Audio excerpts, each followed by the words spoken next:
Thanks for staying with us. We're still reviewing Punch. Yes, I have a human interest story. A 49-year-old man, Nnamdi Anyaji, has been arrested by police operatives for using an axe to kill his 68-year-old mother, Dorathy Anyaji. Yes, they said the incident happened in Anambra State, and it came from the result of a cassava business dispute between both of them. No way. Says, according to the spokesperson of the Anambra State Police Command, Tochukwu Ikenga, said the incident happened on Friday at about 2 p.m. in Amudo Village in Ekwulobia area of the state, and said he and his late mother disagreed over, the cassava sales proceeds. He accused his mother of being dishonest about the, the amount and the deal that they sold, and so he had used an axe in anger to hack the woman down to death, and now tried to take his own life before he was arrested by police operatives. So they have taken him into custody. They are protecting him because they are suspecting that he may try to take his life again. Yes, but he will be charged to court for that. So I'm wondering, cassava sales, how much could that? I was going to ask, is it a drug issue? Cassava, like proceeds. Wow, how sad.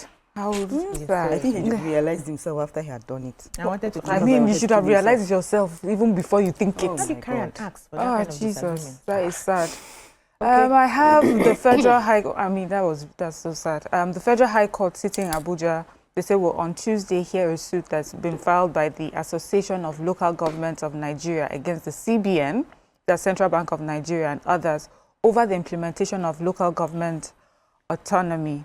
So they say that the registered trustees of ALGON against the Attorney General of the Federation, the Minister of Finance, State Commissioners for Finance, other defendants include Minister of Budget and National Planning, Accountant General of the Federation, the Revenue Mobilization, Allocation Fiscal Commission, and so on and so forth.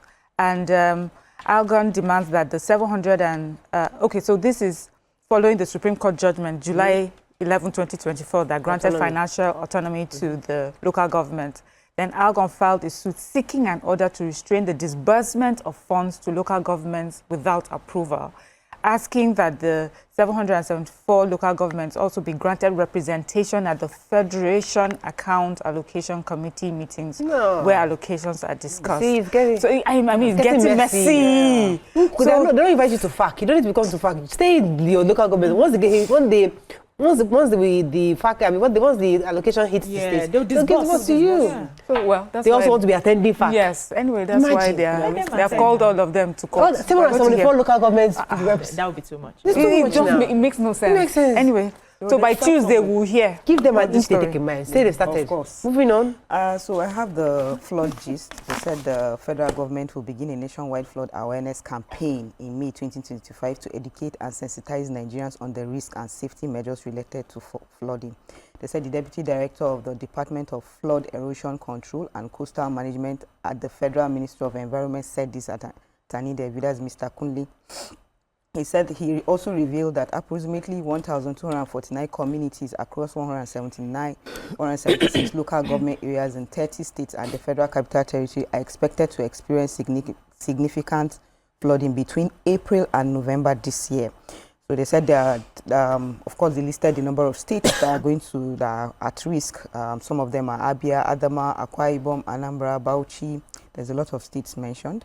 And they said that they will begin in Dusi. They move to areas like Lokogoma, Lube, and others. And that's how they will start doing the campaign and sensitizing the nation. And they also said that data from the national, that's NEMA, revealed that in 2024 flood disasters affected 217 local government areas across 34 states. They said a total of 1,373,699 people were impacted, with 740,734 displaced and 321 fatalities recorded. So we hope that this campaign will really help and avert all these things from happening. Okay, moving on to Daily Sun. Presidency unruffled by U.S. court order on Tinubu's records. Oil price slump, tariff tension pushed Nigeria's forex market into turbulence. My predecessors wrecked Imo, left 292 billion naira debt, says Uzodimma. World Water Day stakeholders hails IBPLC for commitment to water conservation. Rivers, Fubara will return as governor, says Tompolo. UBA unveils upgraded POS terminal revamped money app. And Ndome urges Tinubu to act on worsening insecurity in Borno. Okay, which story am I starting with? Let me start with Tompolo. So, former leader of the defunct movement of the emancipation of the Niger Delta Med, High Chief Government, aka Tompolo, has broken his silence on the political crisis in Rivers State. He told the gathering comprising former commanders of MEND, other former militants and associates that Governor Fubara would come back as governor. Tompolo, popularly known as GOC for his tactical efforts during the militancy area, had been prodded by the several commentators to speak on the state of emergency in Rivers State. So he was speaking at the in the Ijaw language at the 54th celebration, and a viral video. Tompolo admonished the Ijaw nation to toe the path of peace. He also said that Fubara, he said that when the minister of the FCT made Fubara governor, no Ijaw man was there, liking the political feud between them as that of father and son. He appealed to the people not to be provoked by the utterances of Wike, who he described as his friend. For the sake of peace, I am pleading with the entire Ijaw nation. Do not be angry. Let us rise above provocation and embrace dialogue. While also noting that it was the collective effort of the Ijaws that made Wike governor, he said he would also intervene. He also to resolve the issue. So pretty much, the Ijaw, like we said, the Ijaw plays a great key role, and he's assuring them that Governor Fubara will be back and they will restore the issues, the thorny issue between him and his father, Wike. Maybe okay now. We'll see how that goes. Moving on. Any other story? Vanguard. Let's find a story we've not taken. Palm Sunday, Khan condemns Plateau killings, demands justice. 2027, Tinubu moves to halt APC members' defection from CPC bloc, says sources. U.S. court order on Tinubu, nothing new in FBI, DEA records on drug cases, presidency. Tariff, economic instability, job losses, forex inflow loom, says Nasima. An army decries poor Igbo youth enlistment in military service. Okay, which story? Plateau State and CAN. So the Christian Association of Nigeria, CAN, has strongly condemned the spate of brutal killings in Plateau State. This is particularly the attacks in April that claimed 52 lives in Bokas and Mangu local government area. So there's a statement sent by the Archbishop, Daniel Oko, the president of CAN, to mark this year's Palm Sunday. I'll just read part of his statement. He says, with deep sorrow, CAN strongly condemns the recent wave of brutal killings in Plateau State, particularly the attacks April 4th, which claimed the lives of dozens of innocent citizens in Bokas and Mangu local government area. These senseless acts of violence represent not only a gross violation of human dignity and the sanctity of life, but also a serious threat to our national unity. And we call on security agencies to act swiftly and decisively.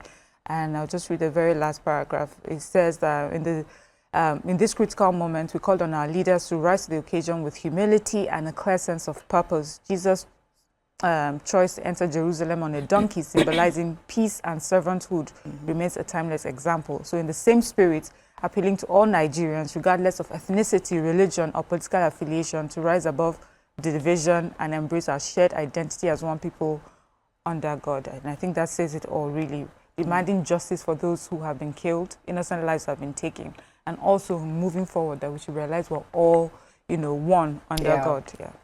So the Nigerian army has raised alarm over the poor enlistment of Southeast youths into the military service. They are calling for a change of attitude to reverse the trend. So according to the army, while Kaduna State has recorded over 3,000 applications in the ongoing 2025 recruitment exercise, Enugu State, they say, is still struggling with just 100. Excuse me. And they also noted that it was not also different in other states as well, other Southeast states. The leader of the 2025 Army Recruitment Enlightenment Team, Brigadier General Chima Ekato, was urging Enugu and Southeast youths to apply in their numbers in the ongoing recruitment to fill up their quotas. He says that, that they have given the people of Enugu 200 slots for this recruitment, but they are struggling to get up to 100. And even after the recruitment exercises, they may not even get up to. And it also happens the same way in other Southeast states. They said the number of total applicants that Kaduna has is about 3,000, while Southeast states are battling to get up to 100. And they are trying to see how they can encourage the youths of Southeast to get into the military. So he also mentioned that some of them are, saying things like they usually send the Igbo youths out into the war front first. And so many of them die there, and that's why they are refusing to enlist into the army. He said it's a lie. That is not true at all, that there are many of them who are in the army who have top positions. He mentioned the particular person who is in charge of the equipment. His name is Chibueze Obuabo. He's a top person in the army, and he's an Igbo. That they need to be able to take up their space in the army, and they're also going to find ways to be able to reach the new generation.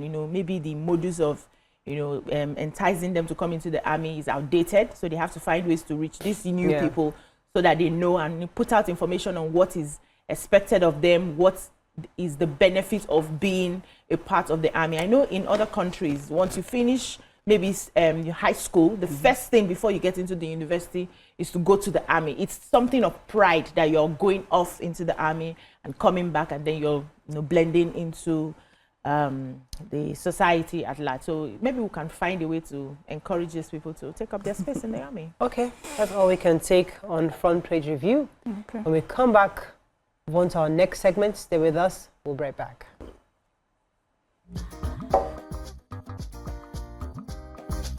Stay tuned. Your View will be right back.